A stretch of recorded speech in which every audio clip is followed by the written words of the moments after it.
굿모닝. 부활의 주님이 나의 주님이십니다. 할렐루야. 4월 18일 월요일 아침입니다. 오늘의 말씀은 요한복음 20장 19절에서 31절까지입니다. 먼저 말씀을 읽겠습니다. 이날 곧 안식 후 첫날 저녁 때에 제자들이 유대인들을 두려워하여 모인 곳의 문들을 닫았더니 예수께서 오사 가운데 서서 이르시되 너희에게 평강이 있을지어다. 이 말씀을 하시고 손과 옆구리를 보이시니 제자들이 주를 보고 기뻐하더라. 예수께서 또 이르시되 너희에게 평강이 있을지어다. 아버지께서 나를 보내신 것 같이 나도 너희를 보내노라. 이 말씀을 하시고 그들을 향하여 숨을 내쉬며 이르시되 성령을 받으라. 너희가 누구의 죄든지 사하면 사하여질 것이요 누구의 죄든지 그대로 두면 그대로 있으리라 하시니라.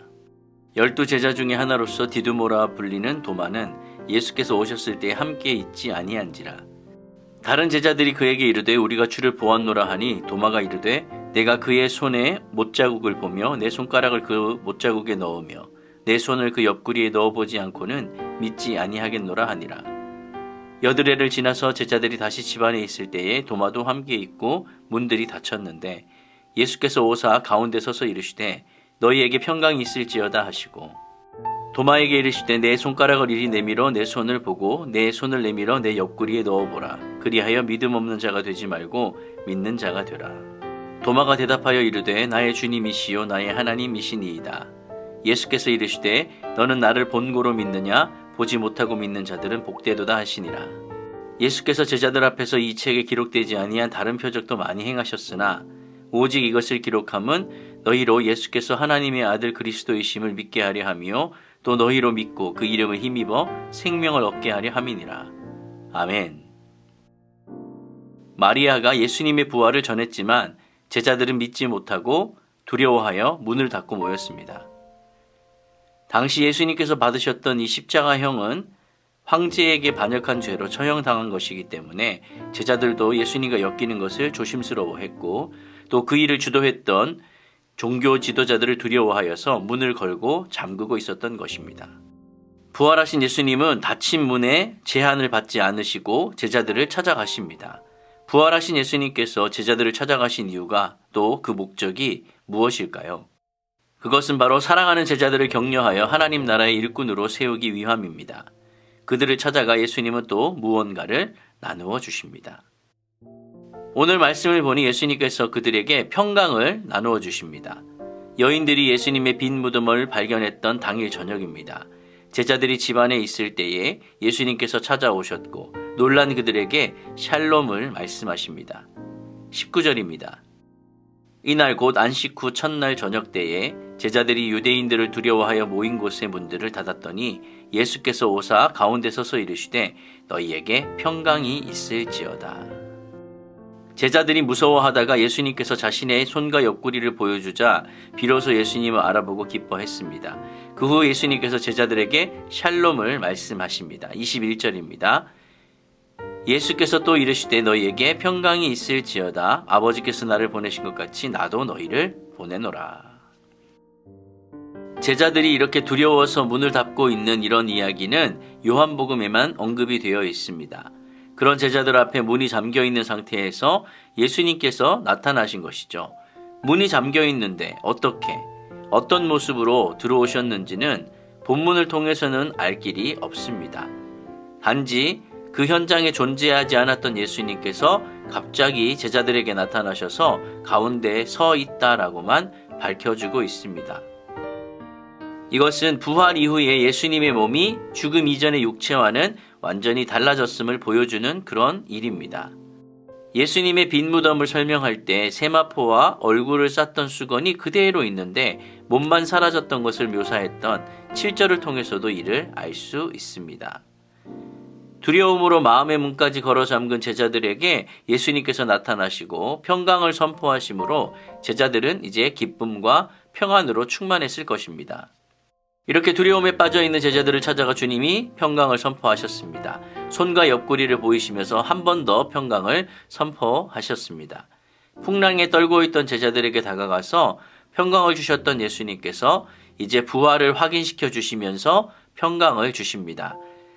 살아나신 예수님의 존재 자체가 그 평강의 근거였습니다. 이 평강이, 이 평안이 우리를 살게 합니다.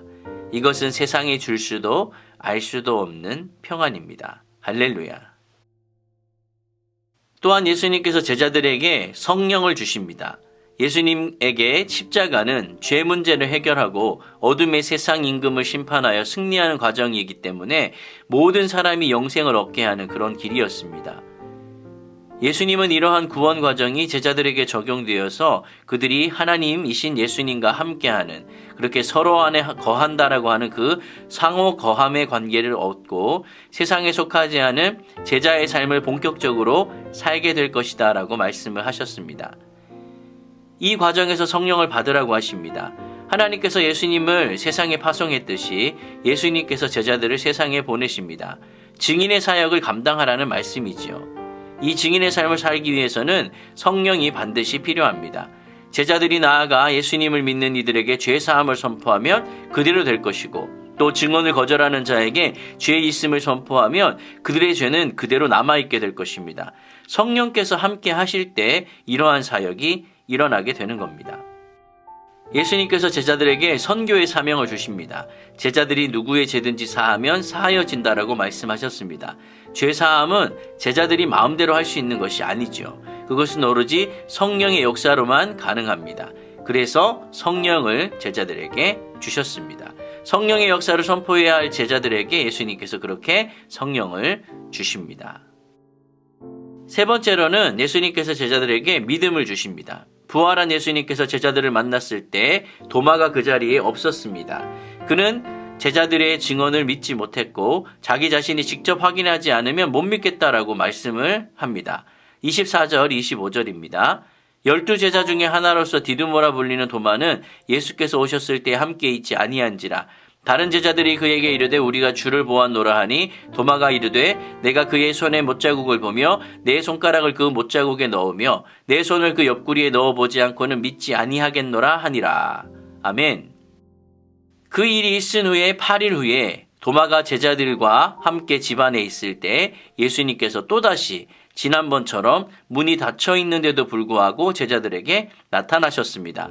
그리고는 자신의 손과 옆구리를 보이시며 손으로 직접 확인해보고 믿는 자가 되라라고 말씀을 하십니다.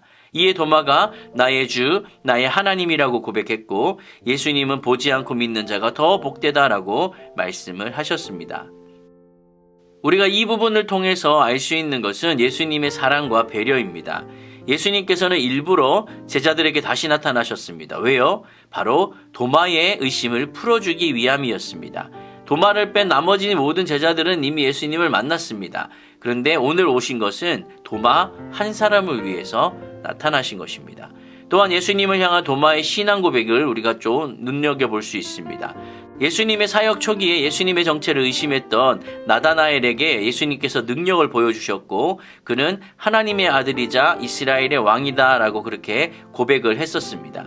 이것처럼 도마에게도 신앙을 고백할 수 있도록 그렇게 장을 열어주게 됩니다. 마지막으로는 보지 않고 믿는 믿음에 대해서도 칭찬을 하시지요.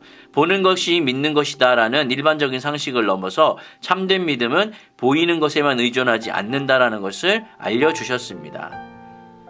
예수님을 보지 못했던 도마는 예수님의 손에 못자국을 직접 보고 손가락을 예수님의 그 못자국에 직접 넣으며 자기의 손을 옆구리에 넣어보지 않고서는 못 믿겠다라고 버텼습니다. 어떻게 보면 우리도 이런 도마와 같은 모습들이 우리 안에도 있음을 고백합니다. 예수님은 친히 그 도마를 찾아가셨고 손과 옆구리를 보여주시며 믿음을 부어주십니다. 도마는 보고서야 믿는 믿음 없는 제자들을 대표하고 있습니다. 말씀을 정리하겠습니다. 부활의 예수님을 보았던 도마는 마침내 믿음을 고백합니다. 나의 주님이시요 나의 하나님이시니이다. 제자들 가운데 아무도 예수님을 하나님이라고 고백하지 않았었습니다. 도마의 의심은 이제 확신이 되었습니다. 꾼이라는 영화에 나오는 대사가 한마디 있습니다. 바로 이것입니다. 의심은 해소시켜주면 확신이 된다. 예수님은 의심 많았던 제자들을 확신에 찬 하나님 나라의 일꾼으로 세워주셨습니다. 부활의 주님을 만났던 사울이 바울이 되어 복음의 능력으로 살아갔던 것처럼 부활의 주님을 만난 우리가 온전한 그리스도인으로 복음의 능력을 발휘하며 살아가시기를 원합니다. 이 하루 어떤 일을 만나며 누구를 만나든지 복음의 능력으로 맡겨진 일들을 믿음으로 감당하시고 그 모든 시간을 통해 나의 주, 나의 하나님이라는 신앙 고백이 흘러가시기를 예수님의 이름으로 간절히 축원드립니다. 아멘.